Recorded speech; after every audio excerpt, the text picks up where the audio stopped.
Hello, my name is Simon from What Culture. Before we get anywhere, of course, make sure you've seen episode 1 of this trilogy where we did indeed break down who the man was in professional wrestling from the decade of the 90s. But now we need to move on part 2 where we're going to start at 2000. And yes, just in case you aren't going to watch that and you need catching up, we go 2000, we go through the 10-year period and decide who kicked the most ass when it comes to the sport of kings. Let's go. Number 21, Triple H in 2000. So straight away, people are saying that The Rock should be put in this position as well, and maybe that is true. And of course, there is a certain rhetoric against Triple H because of the reign of doom that he had in the 2000s. So yeah, even though The Rock was packing out house shows, usually getting over 10,000 people in attendance, he needed an opponent, he needed a foil, he needed somebody to lock eyes with, and that of course was the Game. I mean, if WWF had had their way and put Billy Gunn across there, do you think the same amount of people are going to go to the arenas? I would say probably not. Triple H was also in this period having incredible matches with everybody. We all remember everything with Mankind and Chris Jericho,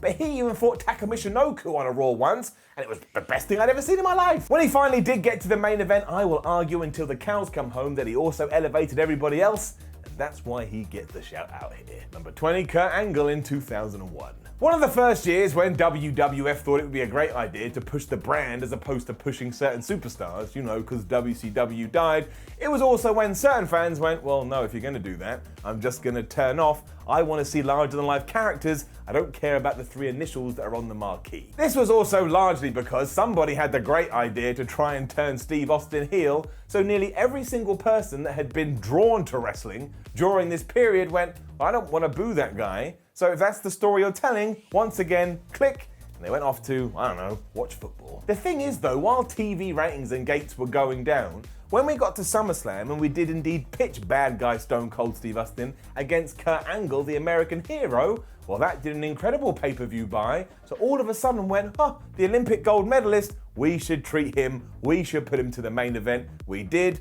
and he absolutely smashed it. He also had a cracking year in the ring where you probably could have put him against the Broom and you thought it would have been the best match you'd ever seen. And if nothing else, do not forget what he did at King of the Ring. We all remember the Shane McMahon match when we tried to kill Shane McMahon's neck with glass, but he had about 72 matches on that card.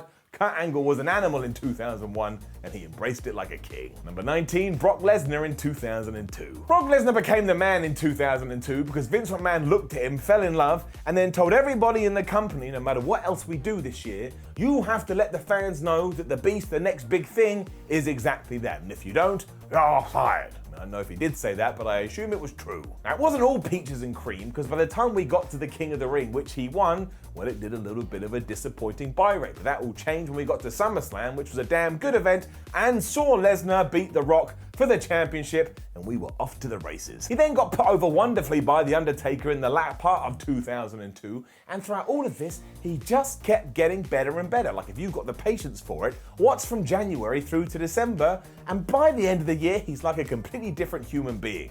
I mean, not in looks, but in the way he's doing his wrestling. I mean, he certainly didn't live up to the successes of other people we've already thrown out on this list, but just think of it this way, if it wasn't for Lesnar, in 2002, who the hell knows where WWE would have been. Number 18, Kenta Kobashi in 2003. We can keep this one nice and simple because on March 1st, Kobashi did indeed take on Misawa in once again one of the most brutal matches you will ever watch in your life, and it piqued fans' interest to such a degree they sold the arena out like it was nothing.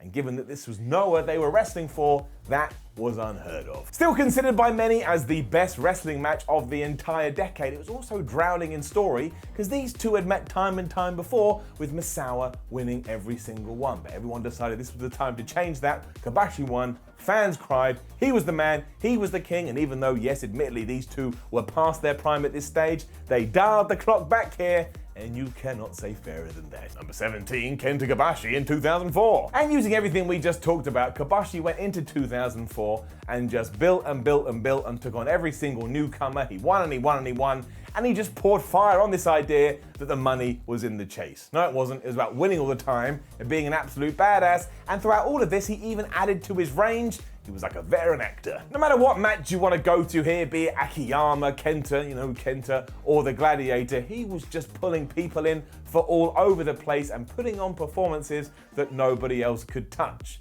It was also around this time when he started to bump his ass on the apron, which is something now in 2020 every single wrestler has to do, otherwise they're not a real professional wrestler. So in that sense, we have to look at him and go, why did you do this? But I tell you, if you're not interested in Japanese wrestling, just go and watch everything he did here, and by the end, you will flippin' love it. Number 16, Batista in 2005. Now there are two ways to look at it, and I'm going to take this one. While Triple H was involved in some questionable activity throughout 2005, when Batista managed to finally end that and become the champion at that year's WrestleMania, it sent him on a pathway to become an absolute superstar, and because of that, I'm alright with it. I mean, what a flipping great story. It kicked off at WrestleMania 21, which did set records at the time, but the really cool thing was that Big Dave got better and better as this sequence of bouts continued, and by the third one, you're like, oh man, Batista is so much better than I ever gave it credit for, and I still think he's underrated today, because people are like, just a big jacked up guy. Yeah, damn right he was, but he also worked as a big jacked up guy. Oh, who knew? It also allowed WWE to have a brand new superstar on their hands, which they desperately needed, and none of this would have been possible if it wasn't for all the things I just said. Big Dave gets in. Number 15, Mystico in 2006. Nowadays, when we talk about Mystico, everybody brings in Sin Cara, which was WWE's creation, and then they just laugh like, what a botch machine. But if you go back to this year and you see everything he was doing in CMLL, well, the guy was just, well, he was something else, and no matter what kind of venue they would run, if people knew that Mystico were on it, it would sell out. He also took the idea of Lucha Libre and advanced it by about 72,000 years, and if you think some of the variations of the Hurricane Rana we see today are commonplace, no they're not, it was all down to Mystico right here. He also had such crazy hang time that sometimes it looked like he was literally hanging in the sky, and it's one of the reasons me, Simon Miller the moron, when I first saw him make his WWE entrance years later and he soared over the top rope, I was like, that's the most agile person I've ever seen.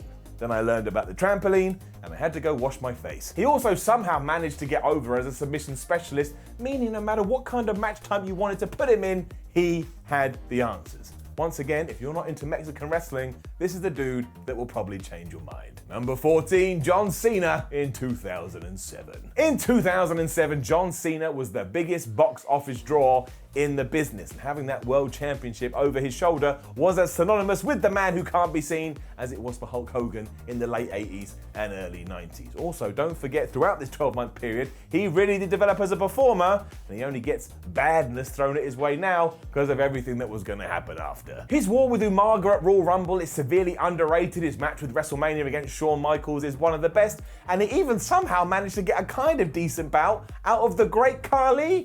And there are few people who can say that, because you know, the Great Khali, he had pain in his knees. A lot of people say that when 2007 was done, it never got better for John Cena. I think that's a little bit unfair, but still, when we're talking about that year, he was the man. Number 13, Shawn Michaels in 2008. 2008 was another year where there was no real standout in any promotion. It's not like there was a money-making machine just waiting to jump out the waters and take a bite out of the apple. So when it comes to creative artistry, there's two people that probably come to mind, Shawn Michaels and Chris Jericho, and we've gone with the former. And this is mostly because while those two did embark on a flipping terrific program, and arguably maybe one of the best feuds we saw throughout the entire decade, Shawn Michaels was also retiring Ric Flair at WrestleMania, which was incredibly emotional, and he was having decent matches with that guy again, Batista. This really was when the Heartbreak Kid was in his pomp when it came to wrestling psychology, and I think he could have wrestled anyone throughout this 12 months, and it would have been great.